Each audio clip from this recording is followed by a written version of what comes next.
Hey hi பிரியோ viewers, நான் உங்க விஜய் ஹர்ஷா. இன்னைக்கு women who change the world செக்மெண்ட்ல நம்ம ரொம்பவே உயரமான ஒரு பெண்ணை பத்தி பார்க்க போறோம். அவங்க வானத்துல பறந்தாங்க. இன்றைய பெண்கள் ஏர் இந்தியால இருந்து ஏர்ஃபோர்ஸ் வர விமானங்கள்ல பறக்கிறது ரொம்பவே சாதாரண விஷயமா இருக்குல்ல. ஆனா இது சாத்தியமே இல்லாத காலகட்டத்துல ஒரு பெண் வானத்துல பறந்தாங்க. அவங்களோட பெயர் தான் சரளா தாக்குரால். 1936ஆம் ஆண்டு வெறும் 21 வயதில் இந்திய வரலாற்றில் முதல் பெண் விமானியாக இவங்க ஆனாங்க. அவங்க ஓட்டி பறந்தது வெறும் ஒரு விமானம் இல்ல, பெண்களின் கனவு, சுதந்திரம், தைரியம் ஆகியவையும் பெருமையுடன் பறந்தது. உலகத்துல பெண் விமானிகள் அதிகம் உள்ள நாடு எதுன்னு தெரியுமா? இங்கிலாந்து, அமெரிக்கா அப்படின்னு நினைச்சீங்கன்னா அதுதான் கிடையாது. உலகத்துல பெண் விமானிகள் அதிகம் உள்ள நாடு இந்தியா தான். 2018ஆம் ஆண்டு international society of women airline pilots வெளியிட்ட தரவின்படி இந்தியாவில் 12.4% வணிக விமானிகள்ல பெண்கள் தான் இருக்காங்க. உலக சராசரி வெறும் 5.4% தான். அந்த பெருமைக்கான விதை 90 ஆண்டுகளுக்கு முன்பு விதைத்தவங்க தான் சரளா தாக்குரால். சரளா தாக்குரால் 1914ஆம் ஆண்டு டெல்லியில பிறக்கிறாங்க. அப்போதைய இந்தியா பிரிட்டிஷ் ஆட்சிக்கு உட்பட்டு இருந்தது. அவங்களோட சின்ன வயசை பத்தி பெருசா எந்த இன்ஃபர்மேஷனும் கிடைக்கல. ஆனா அவங்களோட குழந்தை பருவத்துல சுதந்திரமும் புதுமையும் கொண்ட பெண்ணா இருந்திருக்காங்க. அவங்களோட குடும்பம் ரொம்பவே கட்டுப்பாடான ஒரு குடும்பமாவும் இருந்திருக்கு. சரளா 16 வயதில் பி.டி. சர்மா என்பவரை திருமணம் செஞ்சு கொண்டாங்க. அவங்க லஹூர் நகரத்தை சேர்ந்தவங்க. அந்த காலத்துல பஞ்சாப் மாகாணத்தின் மையம் தான் லஹூர். சரளாவின் கணவர் ஒரு விமானி. மேலும் அவரது குடும்பத்தில் 9 பேர் விமானிகள்.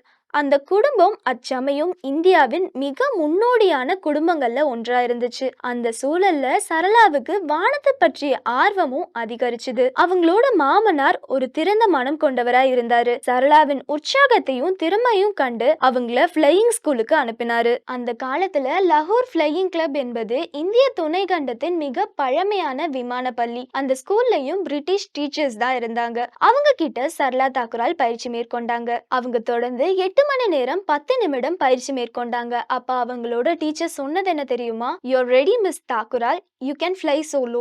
அந்த ஆண்டு 1936. அந்த விமானம் கிப்சி மோத் என்ற ஒற்றை இருப்பு கொண்ட சிறிய விமானம். அந்த பெண் சல்வார் கமீஸ் மற்றும் சாரி அணிந்த ஒரு இந்திய பெண். அவங்க பறந்து வானத்தையே வென்றாங்க. அவங்க பறக்கும் போது தரையில் நின்றவர்கள் எல்லாம் ஆச்சரியத்துடன் பார்த்தாங்க. அது வெறும் ஒரு பறப்பு இல்ல, அது ஒரு புரட்சியின் தொடக்கம். அவங்க தொடர்ந்து பயிற்சி மேற்கொண்டு 1000 மணி நேரத்துக்கு மேல பறந்திருக்காங்க. அதன் மூலம் அவங்க லைசன்ஸும் வாங்கியிருக்காங்க. அப்ப அவங்களோட வயது என்ன தெரியுமா? 21 தான். அவங்க தான் இந்தியாவின் முதல் பெண் விமானியா ஆகியிருக்காங்க. அவங்க பறந்த விமானம் பிரிட்டிஷ் மேட் என்றாலும் அவங்க பறந்தது எல்லை இல்லாத இந்திய வானத்துல. ஆனா வாழ்க்கை எப்பவும் ஈஸியா இருக்காதுல்ல. 1939ஆம் ஆண்டு அவங்களோட கணவர் இறந்துடுறாங்க. இது ரொம்பவே கடுமையான ஒரு தருணமா இருந்துச்சு சரளா தாக்குராலுக்கு. ஆனாலும் அவங்களோட கணவரோட கனவை இவங்க தொடரணும்னு நினைச்சாங்க. அவங்க ஜோத்பூர் ஃபிளையிங் கிளப்க்கு சென்றாங்க. அங்கு கமர்ஷியல் பைலட் லைசன்ஸ் பெற முயற்சி செய்தாங்க.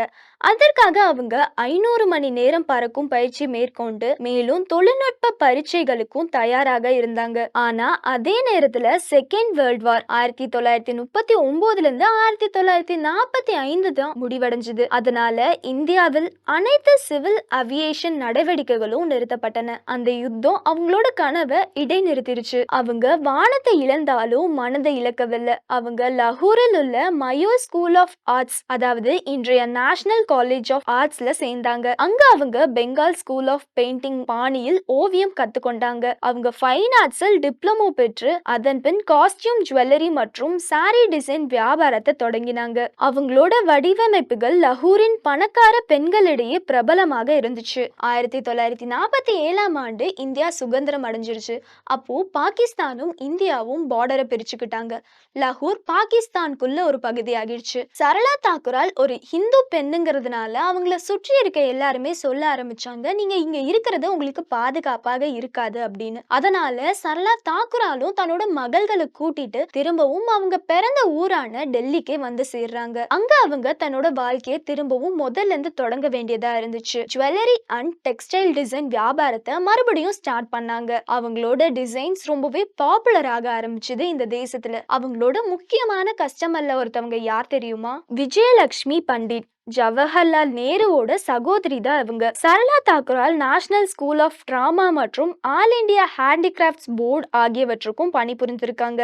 அவங்களோட வடிவமைப்புகள் இந்திய பாரம்பரியத்தையும் நவீனத்தையும் இணைத்தவை. அவங்க மேட் இன் இந்தியா என்ற கருத்தை உண்மையாக்குனாங்க. சரளா தாக்கூரால் கலைக்குட்பட்டவராக மட்டும் இல்ல, ஆன்மீக சிந்தனையுடனும் வாழ்ந்தாங்க. அவங்க வேதங்களிலிருந்து ஸ்லோகங்களை எழுதி தன் நண்பர்களுக்கு பரிசாக வழங்குவதை மிகவும் விரும்பினாங்க. அவங்க நம்பினது அழகு என்பது வெளியில் இல்ல, அது உள்ளத்தில் அமைதியாக இருக்கு. அவங்க தன்னம்பிக்கை, அமைதி, ஆன்மீகம் மற்றும் பெண்ணியத்தின் ஒருங்கிணைந்த உருவமா இருந்தாங்க. அவங்க ஒரு முறை சொல்லியதாக கூறப்படுது, to fly you don't just need wings, you need courage. அந்த தைரியம் தான் அவங்கள 1936 விமானத்துல பறக்க வச்சிருக்கு. சரளா தாக்கூராலுக்கு பிறகு பல பெண்கள் அந்த வானத்துல பறந்தாங்க. பிரேம் மத்தூர் 1947 இந்தியாவின் முதல் கமர்ஷியல் பைலட் ஆனாங்க. துர்பா பானர்ஜி 1956 இந்தியன் ஏர்லைன்ஸில் முதல் பெண் பைலட். ஹரிதா கவுட் தேயோல் 1994 இந்திய விமானப்படையில் தனியாக பறந்த முதல் பெண் அதிகாரி. Padmavati Bandopadhyay 2002 air vice marshal ஆனாங்க. இவங்க எல்லாரும் பறந்த அந்த வானத்தை திறந்தவங்க தான் சரளா தாக்கூரால். இன்று இந்தியாவில் பெண்கள் விமானங்கள்ல பங்கு பெறும் அளவு வேகமாக வளர்ந்துட்டு வருது. DGCA directorate general of civil aviation தரவின்படி 2023க்குள் இந்திய விமானங்கள்ல 15% பெண் விமானிகள் இருப்பாங்கன்னு சொல்றாங்க. அந்த எண்ணிக்கைக்கான ஃபர்ஸ்ட் ஸ்டெப் சரளா தாக்கூரால் தான் எடுத்து வச்சாங்க. அவங்க கல்வி அறிவு இல்லாத சமூகத்தில் கல்வி, தொழில், சமத்துவம் ஆகியவற்றுக்கு கதவை திறந்து வச்சிருக்காங்க. அவங்க இந்திய வரலாற்றில் லேடி அவியேட்டர் ஆஃப் இந்தியா என்று அழைக்கப்பட்டாங்க. அவங்க வாழ்நாளின் இறுதி வரை டெல்லியில் இருந்தாங்க. மிக அமைதியாக கலை, ஆன்மீகம், தன்னம்பிக்கை ஆகியவற்றுடன் வாழ்ந்தாங்க. 2008 அவங்க மறைந்தாங்க. அப்போ அவங்களோட வயது 94. ஒரு முன்னோடி. அவங்க சிந்தனையில் சுதந்திரம், செயலில் தைரியம், மனதில் கனவு. அவங்க பறந்த போது இந்திய பெண்களின் சாத்தியங்கள் வானத்தை தொட்டன. சரளா தாக்கூரால் இந்திய வானத்தில் முதல் நெடுந்தூர பறவை.